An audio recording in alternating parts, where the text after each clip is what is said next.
My next guest, Randi Silverman, who was, I don't know, she got involved with this, and this sort of, I guess, brought her life to a very happy place to get the word out. Illness, the movie, is making the rounds of the film festival. So far, it's won 4 awards in various festivals, 1 for Best Short, 2 for Best Actress, 1 for Best Actor, and it seems that her son has played the lead in this, and Randi's got a real personal knowledge of the topic. Welcome, Randi Silverman, to my show, and congratulations. Hi, thank you, Debbie. Thank you so much for having me on your show. I really appreciate it. I know, and I'm actually very proud to have you. A lot of friends, a lot of family members, a lot of people I've known all through life. You know, before it was even spoken about, it's, you know, challenging. I was very amazed to read in the Huffington Post story that you shared with me, where you're quoted many times, that 1 in 5 kids will suffer with mental illness. That's a very big number.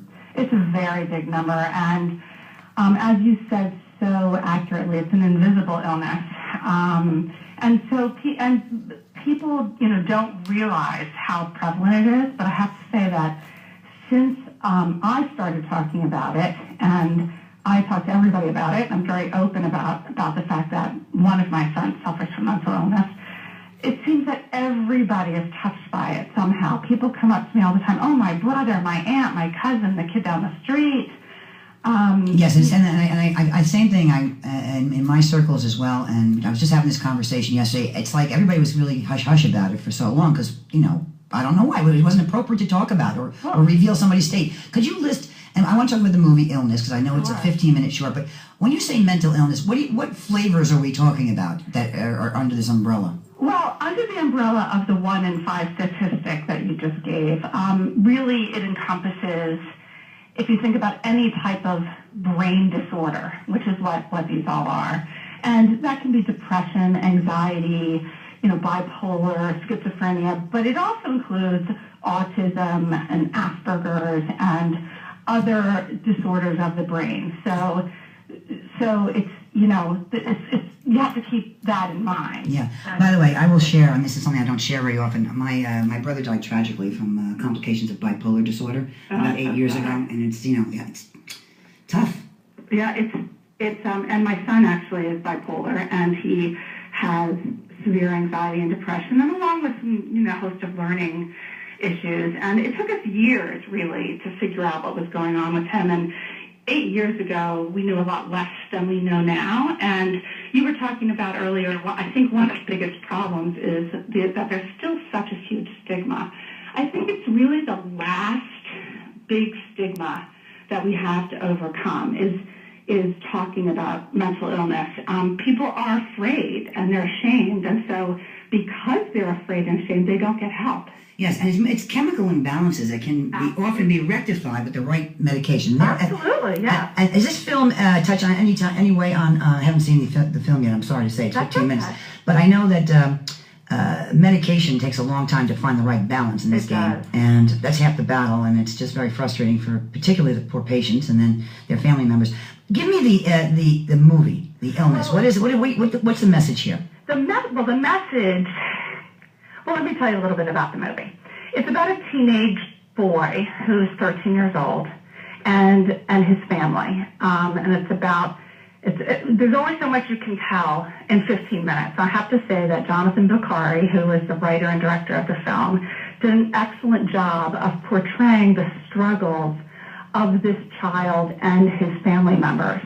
And what you see in the film is just a snapshot of their life, of the son, you know, with his depression and anxiety and how it eats at him. And, you know, it shows a scene where he just loses control and because he doesn't have the ability to manage his impulses. And it shows the effect it has on his younger brother and how devastated his parents are and how they're trying so hard to find him help. And they've taken him to doctors, and he's been on medications, and nothing seems to work.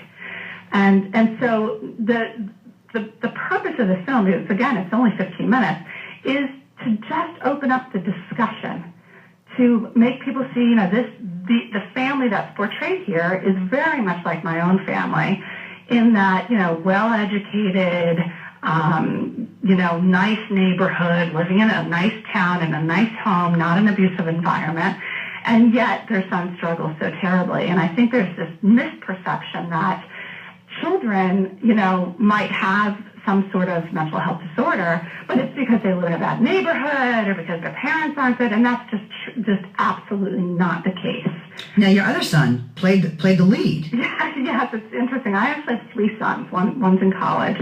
My younger son, who is 13, he played the role of the mentally ill boy, and obviously that was a very close-to-home experience for all of us, but he really wanted to do it. He really wanted to do justice and to show that this boy is a really nice, wonderful boy. Yeah, and siblings really get caught up in the emotion of one or more being, different, and the disruption it brings to the family as a whole. Right, and that's really what this 15-minute snapshot does, is it sort of, can show the viewer what can happen and what it's like to live in a family where one of the people in the family suffers from mental illness, and how difficult that can be. And for the parents, the angst is never ending, and the search for solutions and trying to keep your patience. And I mean, there's just so many levels of this. And then there's this poor person who's inside that, that struggle.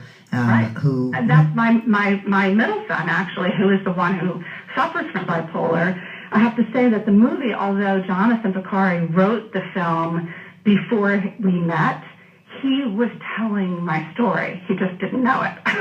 Well, it's so interesting. You're the associate producer, and I know you got involved with this because you were lending some insight. But at all these different film festivals, are people coming up to you and sharing that, yes, this has touched my life? Absolutely. Is that happening more often than you would expect? I'm not surprised by it because before I got involved in the making of the film, I've become, an advocate, and I do speaking, and I go out and I talk to people, and I co-founded a support group for other parents who are raising kids with anxiety, depression, and that was cool. Mood disorders. Yeah, in fact, that's been phenomenal. How do people get in touch with you? I think you could lend something to somebody listening right now. Oh, absolutely. My email address is Randi, R-A-N-D-I, Silv, S as in Sam, I-L-V, like Silverman, at AOL.com. So you have a support group for parents challenged with kids who have mental illness. It's a parent support group that we run, and we have had over 200 families throughout the tri-state area come to our group, not all at the same time, but at various intervals. Boy, I think more people will do it nowadays than they would years ago, just because we're talking about it, and it's cool. That's the whole it's okay. Point. It's okay. It's okay. Right. It's okay to talk about it. Yes. And I just, on a positive note, my son, who really struggled for a very long time, is doing incredibly well. I'm so happy to hear that. Such a wonderful, wonderful kid. He's very talented. He's a photographer. He's a filmmaker himself, and he actually ran second camera on the film. Unbelievable. And I only am bringing it up because it was public knowledge. You said that you, as a cancer survivor, and congratulations on that. Thank you. It was harder. It's easier to talk about being a cancer survivor than talking about mental illness, so much easier. I had breast cancer 2 years ago, and during the middle of my chemotherapy, I had 9 months of chemo, I was asked to speak at an MHA walk. That's the Mental Health Association walk. And I got up with my scarf, I didn't have any hair, and I said, and that same exact day was a breast cancer walk. And I said, people want to know why I'm not at the breast cancer walk. And what I say is, I remember when cancer was the C word. I remember when there's no way you would get up in front of a crowd with a scarf on your head and announce to everyone that you had cancer, because it was embarrassing, it was shameful, there was a stigma. And now there are walks everywhere, there are pink ribbons everywhere, and thank goodness, because of those women and men who stood up and made some noise, I survived my cancer. Yeah, all of the money that went into research. However, 200,000 women a year in the United States are diagnosed with breast cancer. 60 million Americans a year suffer from mental illness. That's quite the number difference. It's a big difference. So I'm looking for the ribbons. Okay. What color do you think they should be? Well, there are actually ribbons that one of the organizations came up with, which is a green ribbon for every child matters, I think is what the green ribbon says. And that is through, I forget which organization, maybe family ties or... I'm just rooting for you to get the blue ribbon for this film, which I think, the fact that we're talking about it. Congratulations for your involvement. Thank you. I'm very excited about it. It's on top of it, it's a lot of fun. Yeah, you're doing something passionate. I put it up on the Facebook page for the radio show, and I put it on my own personal page, and it's called Illness, the Movie.